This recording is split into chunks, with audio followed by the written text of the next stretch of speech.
So, if you guys are not aware, Splitgate 2 had quite a bit of controversy when it was first released, or even up to release. It had a quite a bit of controversy because the CEO of the company decided that it was in his best interest to wear a Make FPS is Great Again hat that wasn't even red, by the way. He decided to wear that hat at the Game Awards show. Or the Summer Games Fest, not an award show, sorry, the Summer Games Fest, and decided that that was going to be a great idea. And the beautiful thing about all that is that I guess he forgot the kind of gaming industry that he was in because they royally destroyed him right after that, trying to call him all kinds of names. And he basically tried to push them away at first and not apologize. But eventually he did apologize and completely bent the knee to them. Now we are here where apparently the Splitgate 2 game is now officially going back into beta. So I guess he didn't make first-person shooters great again. I guess not. The game is officially going back into beta. It is leaving full release and going back into beta. We normally don't see this, right? The last time we saw something fail this hard was Concord, but it didn't go back into beta. It just went back into the ditch. They completely killed the game off and didn't even bother trying to revive it. So we have a post here from the Splitgate 2 beta. Well, they call it beta now, but it's the Splitgate community over on X. And it says, to the Splitgate community, it's pretty long, so grab your popcorn. They said, we believe in Splitgate 2. This game means everything to us. It's been our life for almost 10 years, starting in our dorm room, and we're more committed than ever to delivering the incredible experience that you deserve. We've heard your feedback, and we agree with you. We launched too early. We had ambitious goals with Splitgate 2, and in our excitement to share with you, we bit off more than we could chew. We rushed certain features, made some boneheaded mistakes, and most importantly, we didn't give you the polished portal-filled mayhem you fell in love with. So right off the bat, okay, right off the bat, if you guys you must have known as developers that you were doing this, right? I really don't like when developers try to play stupid and try to pretend as if they're not releasing a game in a certain state when pretty much all of us knew that was going to be a thing, right? Like, think about it. They released this game. It had a multitude of issues, and they tried to essentially overcome those issues by trying to drum up controversy. The CEO even said that he knew what he was doing when he wore that hat, right? He knew what he was doing. He knew that he was going to get backlash, and he was hoping that the eyes would go towards the game in the long run. But realistically, that didn't quite work because you don't even have many people playing this game, sadly. But in any case, so we're going back to beta. Now, this is really shocking to me. I don't remember the last time this even happened where a game went from beta to full release and then a couple of months later going back to beta. I don't remember anything recently that's happened, but I guess this is a situation. So we're going back to beta. We'll be heads down until early next year, rebuilding major parts of the game to capture the spirit of what made Splitgate special. I really don't think this is a good idea because you guys are going back into beta and you want to release the game or at least show your heads up again early next year. But I mean, Grand Theft Auto 6 is coming out early next year. Like, what are you doing? You guys are going to get completely dwarfed. Nobody's going to care, bro. But in any case, that means reworking progression from the ground up, adding more portals to our maps, simplifying monetization, refocusing on classic game modes you've been asking for, and more, which we'll share soon. Now more than ever, we need your help. We're returning not just to our roots in what we build, but in how we built it, with you. That means more playtests, more surveys, more listening, and truly being community first. Our goal is to combine the DNA of the first game with the best improvements from the second. So my question is the following. Didn't you guys have a beta before this? Didn't you guys have surveys? Didn't you guys have playtests? Didn't you have all this? I am sure that it wasn't all just positive messaging. In everything, in all those playtest surveys, I'm sure there was a lot of feedback that was telling you probably the same things that you're hearing now. So why would you start listening now versus before when you were in beta initially? Maybe if you would have listened a little bit more, perhaps you wouldn't have to be going back to beta right now. But I guess it is what it is. Rebuilding the core experience isn't a quick fix.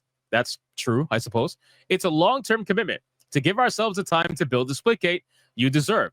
We've made the incredibly difficult decision to reduce certain roles and shift our resources to focus on this work. So they are laying off people again, by the way, which if you remember when I talked about Splitgate initially and how they were laying off a good amount of people before, I said that there is no way this game is going to be able to sustain itself under its current form. There is no way. They're going to announce either studio closure or more layoffs, or they're going to announce the game is shutting down.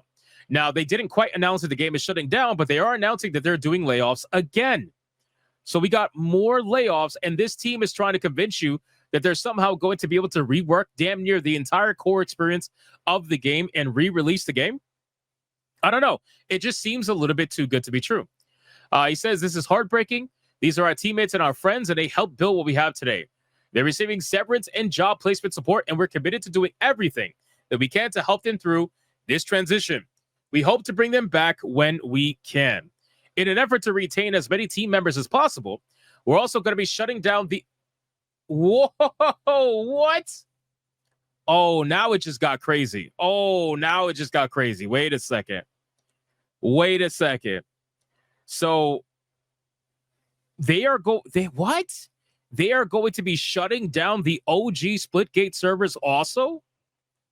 So people are not even going to be able to play the original Splitgate 1? That's insane. That is, what are we doing? Dude, you're going to completely lose your fan base.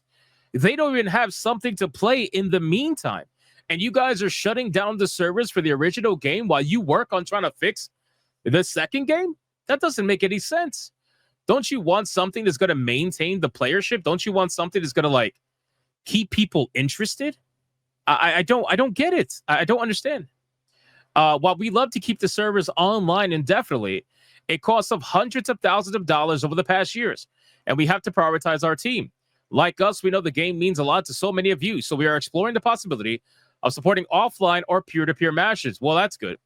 And when we return, we plan to have dedicated experience in Splitgate 2 that delivers on the promise of the original. Bro, this is cooked. This is like literal cooked. This studio is cooked. This game is cooked. I don't get it. I genuinely just don't get it. Why they would do that is beyond me. In the meantime, Splitgate 2 will remain playable and will still be shipping Chapter 3, as well as fixes and high priority changes. We hope you will continue to play and support the game. As always, please keep the feedback coming. We face a lot of dark days. We have made many mistakes, but we've learned a lot and are as determined as ever to make Splitgate as great as possible. Splitgate has been our life for 10 years, and we wouldn't have it any other way. We've got work to do, but we aren't giving up. We love this game. We love this community too much to ever quit. See you in the arena. So, listen, man, I'm not going to say, at least they're sitting there and they're saying, okay, we admit we messed up, right? We're going to try to fix the game. But I think you guys are making some drastic mistakes here. To take the original Splitgate servers offline, I think is a really bold and really bad move. When you are trying to rebuild your fan base and rebuild support for the game, the last thing you want to do is take away the one game that players that are fans of your franchise can be able to play. That is a really bad move, because then what's going to happen is people are going to go months without playing the game, realize that they don't even care. Like, it's like, okay, not a big deal. I'm over it. Like, it's basically like just removing all the toxins from your body, essentially. You're just completely removing Splitgate from your desire to want to play. And by the time the second game comes out, I just don't know if people are going to be running in like that. I really think that's a bad idea. So I guess we'll find out what happens, but this is not looking good. And I say this every time we cover Splitgate. We got massive layoffs. We got literally massive layoffs. Now we have a shutdown first game, which is not a good sign. And they're supposedly somehow supposed to fix the game next year. Yeah, I really don't think that's going to happen. So you guys can let me know in the comments down below. What do you think about this? Are you pissed off? Are you a fan of the first game and maybe pissed off they're shutting it down?